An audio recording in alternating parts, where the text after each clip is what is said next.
Currency market પર નજર કરી લઈએ, કારણ કે આજે ડોલર સામે રૂપિયામાં ફરી રેકોર્ડ લો સ્તર આપણે બનતા જોયા છે અને $1નો ભાવ પહેલીવાર 91 રૂપિયા પ્રતિ ડોલરને પાર પહોંચતો દેખાયો છે. આપણી સાથે અહીંયા ચર્ચા કરવા સિન્હાન બેંકના કુનાલ સોંધાણી જોડાઈ ગયા છે. કુનાલજી, સ્વાગત છે આપનું.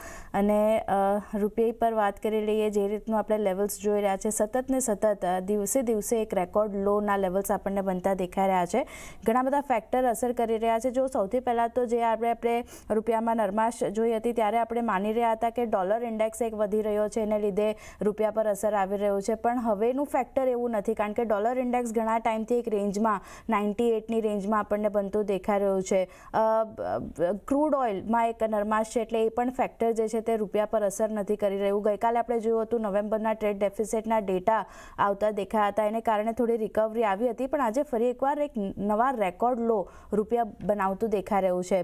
કયા અહીંયા ફેક્ટર્સ તમે જોઈ રહ્યા છો જે યુએસ અને ભારત વચ્ચે ટ્રેડ ડીલ નથી થઈ રહી અથવા તો વિલંબ થઈ રહ્યો છે, એને કારણે અહીંયા રૂપિયો આટલો નબળો પડી રહ્યો છે? કયા કારણો સૌથી પહેલા તમે જોઈ રહ્યા છો રૂપિયાના નરમાશના?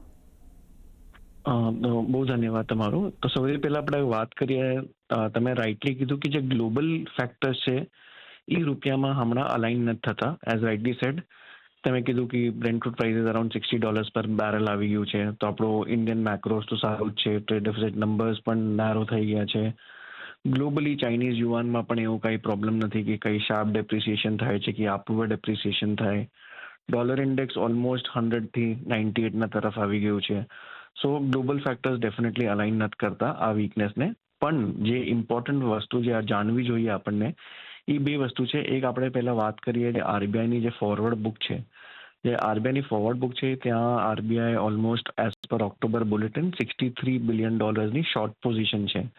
તો અગર અહીંયા ઇન્ટરવેન્શન અગર થાય છે, જે આરબીઆઈ થોડુંક સાઇડલાઇન દેખાય છે કાં તો ઇન્ટરમ ઇન્ટરવેન્શન દેખાય છે, એગ્રેસિવ ઇન્ટરવેન્શન નથી દેખાતા, is because already net short forward position $63 billion છે. અને અહીંયા અગર વધારે પડતું ઇન્ટરવેન્શન કરશે સો આ વધારે એમ્પ્લિફાય થઈ શકે છે, એઝ ફોરવર્ડ પોઝિશન્સ શોર્ટ સાઇડમાં વધી જશે. કેમ કે ક્યાંય ને ક્યાંય પછી તો એને રિવર્સ કરવું પડશે. તો એક સૌથી મોટું રીઝન મારા હિસાબથી આ છે કે ઇન્ટરવેન્શન એટલે નથી દેખાતું કેમ કે નેટ શોર્ટ ફોરવર્ડ પોઝિશન થોડીક વધારે પડતી છે અને અહીંયા વધારે શોર્ટ એડ કરવામાં થોડુંક રિસ્કી થઈ શકે છે. That's first.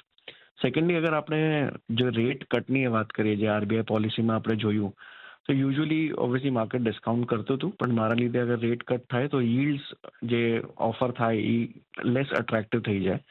અને લેસ અટ્રેક્ટિવ થઈ જાય તો આઉટફ્લોઝ દેખાય. એ જ આપણે એફપીઆઈ આઉટફ્લોઝ જોઈએ.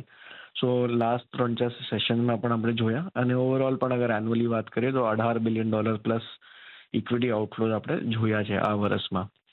થર્ડ ફેક્ટર છે કે જીએસટી અને એડવાન્સ ટેક્સ આઉટફ્લોઝ જે છે એમાં બહુ ડિમાન્ડ બહુ છે આઉટફ્લોઝ માટે, અને obviously that is why cash term cash pot levels પણ વધ્યા. સો કેશ આઉટવર્ડ ડિમાન્ડ બહુ છે, જેના લીધે આજે ડોલર રૂપી પેર પાછો ઉપર ભાગ્યો છે. તો આ ત્રણ વસ્તુ જે એકદમ ક્લિયર છે. ટ્રેડ આઈ થિંક એક સ્મોલર એલિમેન્ટ છે હમણાં, કેમ કે ટ્રેડ ટોક્સમાં ત્યાં કંઈ ફીડ છે નહીં, તો ઓબ્વિયસલી કાંઈ એક્સપેક્ટેશન એઝ ઓફ નાઉ નથી. ઇનફેક્ટ માર્કેટ અગર નેગેટિવ ડિસ્કાઉન્ટ કરે છે એ પ્રાઇઝમાં છે. સો એક ચીજ છે કે અગર ટ્રેડ સાઇડથી કાંઈ પણ પોઝિટિવ અનાઉન્સમેન્ટ આવે તો એ શાર્પલી રૂપીને એપ્રિશિએટ કરવાની પાવર રાખે છે. તો આ વસ્તુ છે. અને લાસ્ટલી ફોરવર્ડ પ્રીમિયમની વાત કરું, કેમ કે અહીંયા બિકોઝ આરબીઆઈ ઇન્ટરવેન્શન નથી દેખાતું તો ઇમ્પોર્ટર્સ પણ થોડુંક પેનિક કરે છે. તો લાસ્ટ 15 દિવસમાં અગર 1 યર ફોરવર્ડ પ્રીમિયમની આપણે વાત કરીએ સો 2.21%થી ઓલમોસ્ટ 2.66% વયું ગયું છે. તો ઓબ્વિયસલી આ દેખાય છે કે ઇમ્પોર્ટર ડિમાન્ડ બહુ વધારે પડતી છે, કેમ કે ઇન્ટરવેન્શન એટલું એગ્રેસિવલી નથી. તો પેનિક છે ઇમ્પોર્ટર્સમાં પણ નીચેના લેવલ પર પાછું બાય કરવા માટે. સો એશિયામાં આપણે વર્સ્ટ કરન્સી છે, ઓલમોસ્ટ 5.75% ડેપ્રિશિએટ થયા. અને અગર આપણે લાસ્ટ 15 દિવસની જ વાત કરીએ તો ઓલમોસ્ટ 2.7% રૂપી ડેપ્રિશિએટ થઈ ગયું છે. ગોઈંગ અહેડ મને લાગે છે કે 90.20 એક રેન્જ નીચેના સાઈડ એક બોટમ બને છે અને 91.60 91.80 લેવલ્સ પણ એકવાર ટેસ્ટ થઈ શકે છે. 90.20 ઉપરમાં 91.80 આ એક રેન્જ કે જેની અંદર આપણને રૂપિયો ફરતો જોવા મળી શકે છે. પરંતુ કુનાલજી, બીજી એક વસ્તુ તમારી પાસેથી એ પણ જાણવી હતી, ખાસ કરીને કારણ કે જો ગઈકાલે આપણને ટ્રેડ ડેફિસિટના આંકડા આવતા દેખાયા. જે અપેક્ષા હતી અપેક્ષા કરતાં તો ટ્રેડ ડેફિસિટ થોડીક ઓછી આવતી દેખાય છે. અને ઇમ્પોર્ટ એક્સપોર્ટના જે આપણને આંકડા આવતા દેખાયા છે એમાં પણ કોઈ એવી મોટી નિરાશા નથી. દાખલા તરીકે યુએસની વાત કરીએ તો યુએસનું ગુડ્સ એક્સપોર્ટ પણ ગયા આપણને યર ઓન યર બેસિસ પર એક સારું વધતું જોવા મળ્યું છે.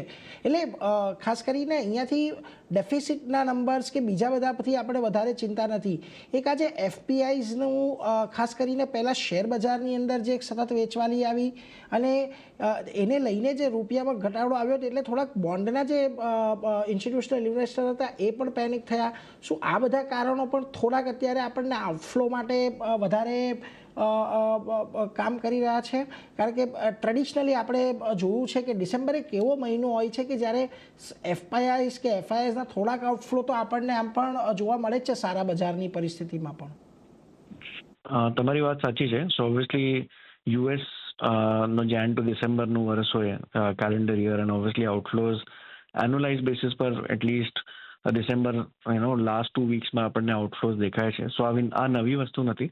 પણ આપણે જે ડિસ્કસ કરીએ છીએ કે જે ફ્લો ઓફ મની છે બેસિકલી આપણે જે આઈએનઆરની વાત કરીએ છીએ અને અગર આપણે લાગે છે કે અગર ટ્રેડ ડેફિસિટ ટ્રેડ જે ટેરિફ છે અગર આપણે 50% પર રહીએ છીએ સો આ ડેપ્રિસિએશન ક્યાંય ના ક્યાંય મેન્ટેન કરીને એક્સપોર્ટ કોમ્પિટિટિવનેસ પણ વધારવાની સોચ થઈ શકે છે. કેમ કે અગર બીજા કન્ટ્રીઝના 25% છે ટ્રેડ ટેરિફ્સ અને આપણા 50% છે સો આ ડેપ્રિશિએટિંગ રૂપી ક્યાંય ના ક્યાંય એક્સપોર્ટ્સને મદદ કરે છે ટુ સમ એક્સટેન્ટ.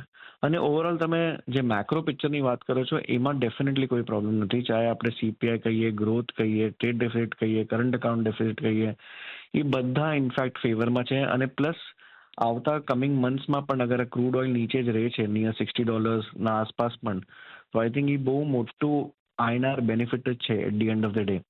પણ ફ્લો એક ઇમ્પોર્ટન્ટ વસ્તુ છે કેમ કે રૂપી ફ્લોથી ચાલે છે. ફંડામેન્ટલ્સ એ બધા લોંગર ટેનરમાં એનું ઇમ્પેક્ટ આવે અને એ બધા સ્ટોરીઝ અલાઇન કરી શકે જ્યારે આપણે એપ્રિસિએશન જોઈએ.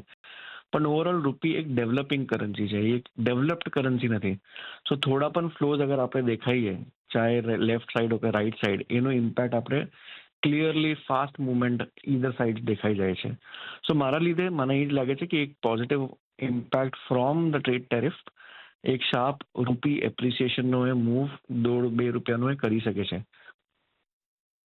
વ્યૂ અહીંયા રૂપી માટે બનતો દેખાઈ રહ્યો છે. આભાર કુનાલજી આપનો સમય ફાળવી અમારી સાથે આ ચર્ચામાં ભાગ લેવા માટે. તો જે રીતે જોઈ રહ્યા છે કે હજી વધારે ઘટાડો ખાસ કરીને રૂપિયામાં આપણને આવતો જોવા મળી શકે છે. યુએસ અને ભારત વચ્ચે જો ટ્રેડ ડીલ થાય છે તો એક પોઝિટિવ ફેક્ટર રૂપીને અસર કરતું દેખાઈ શકે છે. પણ આગળ વધે